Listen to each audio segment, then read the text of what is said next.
all in? Thank you. Thank you for being here. As you may notice, my voice is a little hoarse after working through the night. As you all know, last night, local, county, state, and federal law enforcement officers from around the state of Maine responded to reports of an active shooter at several locations in Lewiston, including Spare Time Recreation and Schmenge's Bar and Grill. These law enforcement officers, in the face of danger, responded swiftly, selflessly, and with great bravery. Bravery that they continue to demonstrate today as they search tirelessly for a person of interest in connection with last night's events. On behalf of all Maine people, I express my deep gratitude for your response and for your continued service. I also do so for Maine's hospitals and other medical emergency responders. I'm profoundly saddened to stand before you today to report that 18 people lost their lives and 13 people injured in last night's attacks. In memory of those we lost and in honor of those who were injured, President Biden and I have ordered all U.S. flags and state of Maine flags to be lowered to half-staff immediately for the next 5 days. Maine State Police have issued a shelter-in-place order for Lewiston, Lisbon, and Bowdoin as the manhunt for that person of interest, Robert Card of Bowdoin, continues. I will let law enforcement speak to the ongoing manhunt and to their investigation, but Mr. Card is considered armed and dangerous, and police advise that Maine people should not approach him under any circumstances. I continue to strongly urge Maine people to follow the direction of state and local law enforcement amid this ever-changing situation. Please, if you see anything suspicious, please call 911. There are still many things we don't yet know about these attacks, but the full weight of my administration is behind law enforcement's efforts to capture the person of interest, Robert Card, to hold whoever is responsible for this atrocity accountable under the full force of state and federal law, and to seek full justice for the victims and their families. We cannot and we will not rest in this endeavor. My administration is coordinating closely with local, regional, and federal officials to respond to this shooting. I have spoken twice with President Biden. I've spoken with Vice President Harris, Secretary of Homeland Security Mayorkas, and Secretary of Health and Human Services Becerra, all of whom have called me last night to express the Biden administration's full and unwavering support and to offer any and all help that we, the people of Maine, might require. The governors of our neighboring New England states and of other states have contacted me to offer aid, and I am sincerely grateful for their friendship and support. We've been in touch with every member of the Maine congressional delegation, all of whom have offered their full support, for which I am also grateful. I also spoke with Mayor Carl Chalene and Auburn Mayor Jason Levesque last night to reiterate that we are standing by them and that we are ready to provide any help people in these communities need and to deploy all available state resources, including grief counselors and other mental health services. We need to help our communities heal. If you or a person you love needs someone to talk to during this difficult time, please call or text 988 for free and confidential counseling. 988. Look, Lewiston is a special place. It's a close-knit community with a long history of hard work, of persistence, of faith, of opening its big heart to people everywhere. Lewiston is where I worked for years. It's where I met and married my husband and where our girls went to school. I love this place just as I love our whole state with my entire heart. I'm so deeply saddened, as is every one of the 1.3 million people of this beautiful state. This city did not deserve this terrible assault on its citizens, on its peace of mind, on its sense of security. No city does, no state, no people. No words can truly or fully measure the grief of Maine people today. Our small state of just 1.3 million people has long been known as one of the safest states in the nation. This attack strikes at the very heart of who we are and the values we hold dear for this precious place we call home. All Maine people are sharing in the sorrow of the families who lost loved ones last night. Loved ones, normal people who were killed or injured while unwinding from a day of work or while spending time with their family and friends, socializing. So on behalf of the 1.3 million people of the whole state of Maine, I hold these families and this city in my heart today. I know that the people of Lewiston are enduring immeasurable pain. I wish I could take that pain off your hearts, off your shoulders, but I promise you this, we will all help you carry that grief. I ask Maine people to join me in offering our comfort to the families and friends who have lost someone, and in offering our prayers for swift recovery for those who are healing in Maine's hospitals today. This is a dark day for Maine. I know it's hard for us to think about healing when our hearts are broken. But I want every person in Maine to know that we will heal together. We are strong, we are resilient, we are a very caring people. In the days and weeks ahead, we will need to lean on those qualities more than ever before. As we move forward, struggling as we may, let us wrap our arms around one another, offer comfort and solace and love. I know the Maine State Police will continue to release information to the public as we confirm it, and information about any steps that the public might take to support the people of Lewiston at this time. May God bless the people of Lewiston and bless the memories of those we have lost. Thank you. I'm going to turn it over to Commissioner Sawchuk. Thank you very much, Governor. We certainly appreciate your support. The city of Lewiston does, the state of Maine, and certainly our first responders. We feel that love every day, and thank you very much for that. I would also say that we want to say thank you to really a large number of other elected officials across our state, whether that's the federal delegation, local elected officials, and many others that are part of organizations or law enforcement agencies that truly wanted to join us today at this particular press event and wanted to speak on behalf of their communities. And as the governor had mentioned, and everybody else will reiterate, our reality for today is that this suspect is still at large. And we want to provide community support for the victims, for the families, in the communities across the state. But we also have an incredibly strong laser-like focus on bringing this suspect into custody and ultimately to justice. So because of that mission for this particular event and today's activities, we're keeping the list of speakers and the agenda pretty tight.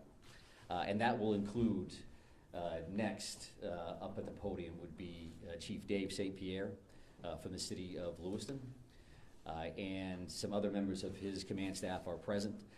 What I will say to the city of Lewiston, and you know this because you feel it every day, but you're lucky to have a chief like Chief St. Pierre and his entire law enforcement agency. From every level, those officers put their heart and their soul on the line on behalf of their community last night and into today. And they're doing it for the right reasons. They do it because they care. So the city of Lewiston and truly our co-responder family across the state of Maine is lucky to have Dave and his team in the mix with us.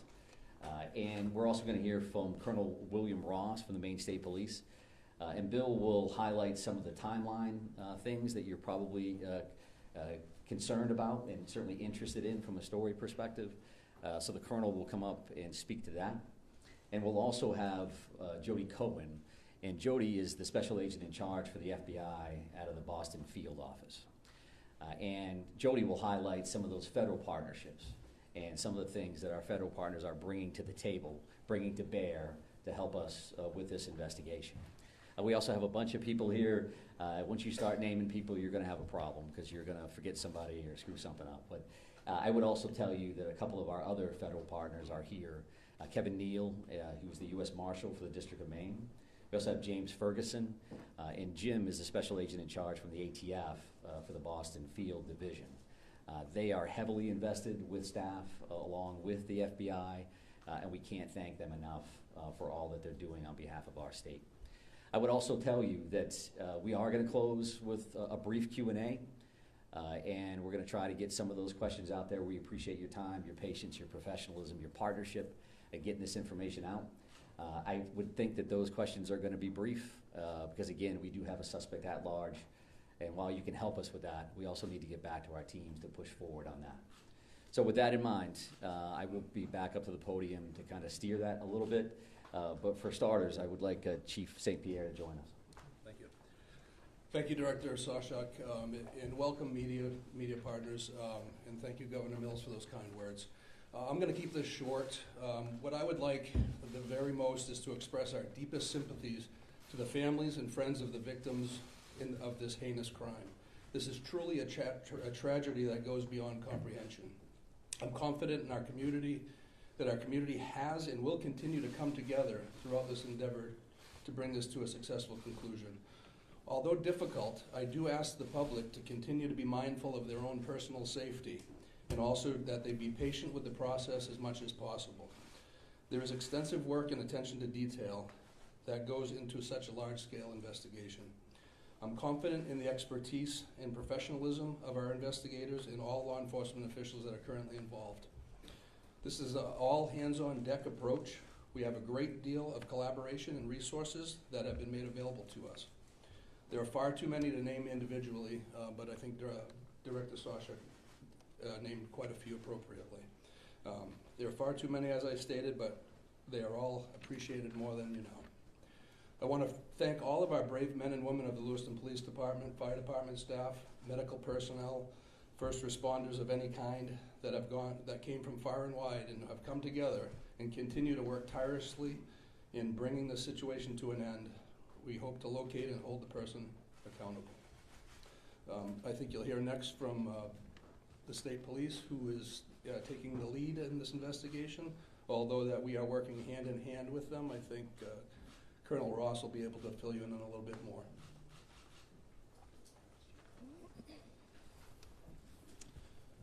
Thank you, Chief. First and foremost, this is an ongoing homicide investigation and search for the person that is responsible for it. We're in the early stages of this investigation, and I just want to let you know we will have updates. We'll be putting some type of a schedule out later on. But again, early stages of a homicide investigation, we want to be careful that we're doing things correctly. We don't want to get ahead of ourselves. I'm going to give you a bit of a timeline here to kind of fill in some of the blanks and give you some of the facts as we know them right now. A lot of this information will then be transferred to the Attorney General's office, as they will be the lead prosecutor, again, in any homicide investigation. Last night, October 25th at approximately 6:56 p.m., the Auburn Communications Center received a 911 call of a male shooting in just-in-time, or the spare time recreation center in the town of Lewiston, located at 24 Mollison Way in Lewiston. Shortly after that, at about 7:08 p.m., the communications center received multiple 911 calls about an active shooter inside of a Smenji's Billiards at 553 Lincoln Street in the town of Lewiston. A large law enforcement response from multiple surrounding agencies assisted the Lewiston Police Department in trying to identify who this individual was and what was happening. As you can imagine, this was a very fast-paced, fast-moving, very fluid scene, very dangerous scene that these guys and girls were going into. 18 people are now deceased at this time. The victims at the just-in-time establishment, 7 people are deceased there, 1 female and 6 males, all from an apparent gunshot wound. Victims at the Schmegli's Billiards, 8 are deceased. 7 males inside the establishment, 1 male outside of the establishment. Again, also apparent gunshot wounds. Multiple people were transferred to area hospitals, Central Maine Medical Center, St. Mary's, and Maine Medical Center. 3 people that were transferred to those hospitals are deceased, for a total of 18 people deceased at this time. The investigation into the person responsible for this identified a vehicle located at the Projebscott boat landing in Lisbon. That person, through the registration of that vehicle, was identified, it's been stated earlier, as a Robert Card, born in 1983. Several of the deceased have been identified, and their families, next of kin, have been notified. Approximately 8 people at this point have been identified. 10 people, 10 of these victims, still need to be identified at this time. Currently, there is an arrest warrant for 8 counts of murder for Mr. Card. And the reason it's 8 counts because 10 people have not yet been identified. As those people are identified, the counts will probably go to the total of 18. He should be considered armed and dangerous. Based on our investigation, we believe this is someone that should not be approached. This is someone that should be, if you come into any contact with this individual or someone that you think looks like this individual, you were to call 911, and I'll provide some tip line numbers at the conclusion of my briefing. The Lewiston Police Department, federal, state, county, and other local municipalities are involved in a coordinated search at this moment for this individual. So there's the ongoing investigation and there's a search to apprehend this person. Both happen simultaneously. I can't stress this enough. This is an ongoing investigation in the early stages. More information will come out in conjunction with the Attorney General's office as the lead prosecutor. We can't share all of our information right now, and I'm sure you understand that. I'm going to give out 2 numbers that go to a tip line. 911 is also appropriate for this, but if anyone can call these 2 numbers, this would go to the State Police tip line. Area code 207-213-9526, 207-509-9002. And we'll be sending something out later that has that information in it if you weren't able to grab that now. Again, this is a very fluid situation. We have a lot of resources, as Chief St Pierre had mentioned earlier, that are on the ground in a coordinated effort to apprehend this individual.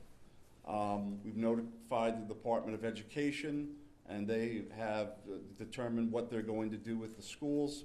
A lot of schools, area schools, were shut down today based on our conversation with them. Again, as more information comes in, we'll be providing it to you. Thank you for your time. This is a very difficult time for, I think, the community of Lewiston, difficult time for obviously the victims' families. And it's a tough time for law enforcement. It was a rough night last night.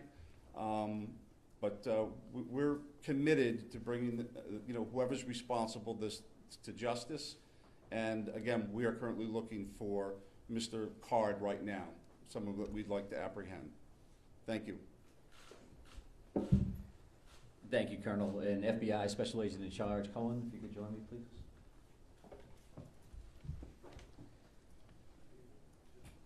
Thank you. My name is Jody Cohen. I'm the Special Agent in Charge of FBI Boston Division, which covers the state of Maine. Our hearts go out to everyone who is impacted as a result of the senseless violence. The FBI is working hand in hand with our law enforcement partners. Our evidence response team is here processing the very extensive scenes. We are providing investigative and tactical support, as well as our victim specialists are working with those affected by this tragedy. As this very active investigations continues to unfold, we're asking the public to stay vigilant and come forward with any information that you might have that you feel is helpful to our investigators. My pledge is that the FBI will carry out this investigative case with rigor. We will work day and night alongside our law enforcement partners to get the answers to the questions this community deserves.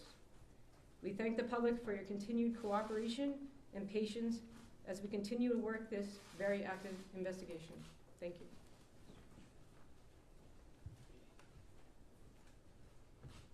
Appreciate that. And I would say that the reality here from a resource standpoint is that when we've asked for anything, the answer's been yes, period. Tactical teams, evidence response teams, full-blown investigative units, detective units that have come from multiple states, whether it's the commissioners from Vermont and New Hampshire reaching out to me directly, Massachusetts saying, what do you need, Mike? What can we do for the state of Maine? So we are now prepared to try to take a few questions and keep in mind again that we may not be able to answer as in-depth as you would like, and we don't plan on taking a great deal of questions. I think follow-up press events will allow for that. Sir? So no one has really talked about the weapon that was used here, the AR style, so someone can talk about that. But the other thing here is there are reports that this individual had mental health issues, that he made threats to shoot up the National Guard. So clearly there were some signs there that he was on someone's radar. The question becomes, why was he in possession of this weapon? And certainly, why wasn't he stopped sooner?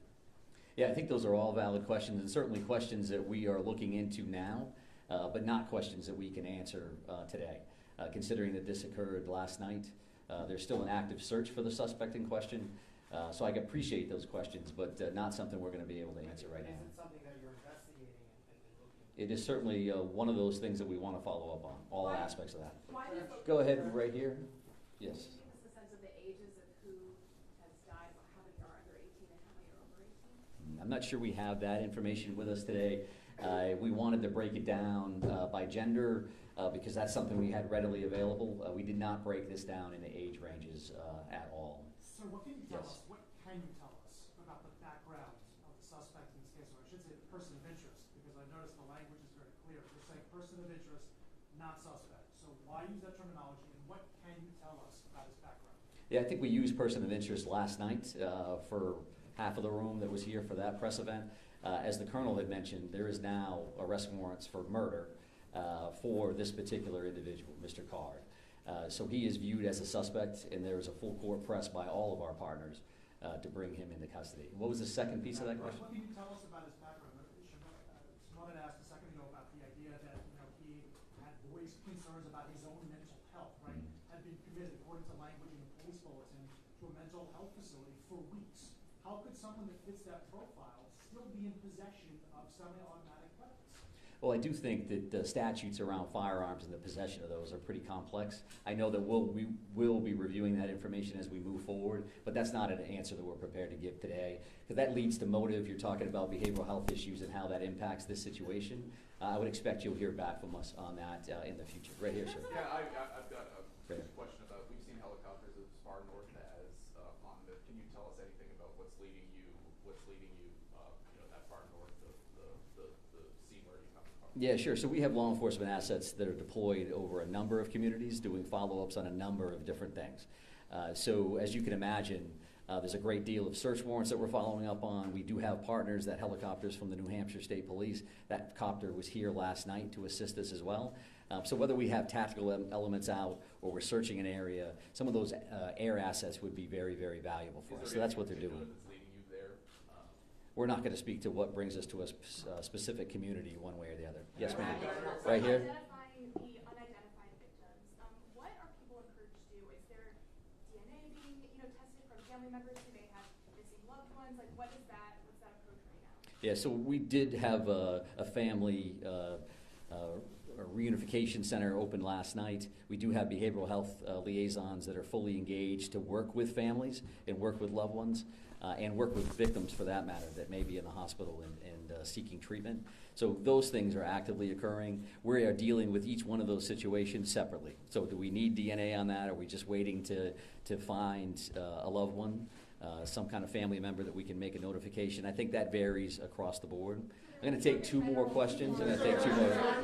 Right here. Yes, was there some sort of triggering event? Is that something that you're investigating? I think we're always concerned around motive. That you say triggering event, that's a motive for us. Again, that's not something we're prepared to discuss today, but I do appreciate the question. It's clearly something that's important. One additional follow-up from you. Can you help us understand why these locations, why this bar, why this bowling alley? Was he looking for someone? Was he looking for something? I think that does speak to motive, so I appreciate the follow-up, but not something we're going to be prepared to answer today. I'm going to have one more question right here, sir. Right here. Can you say, is card, first off, to clarify, were the arrest warrants issued today? And can you say if card is still in the state or even still alive? Well, we're actively searching for him. If I knew the answers to those questions, and this would be a different press conference, I would assume. So we don't know his location, and I'll leave it at that. And we are working with the Attorney General's office reference to those verifications. So with that in mind, we're done taking questions for now. So we are going to actually take off at this point. Thank you very much for being here. I appreciate that. Thank you, everybody. Have there been any credible sightings? I mean, we've not really gotten any answers. Thank you.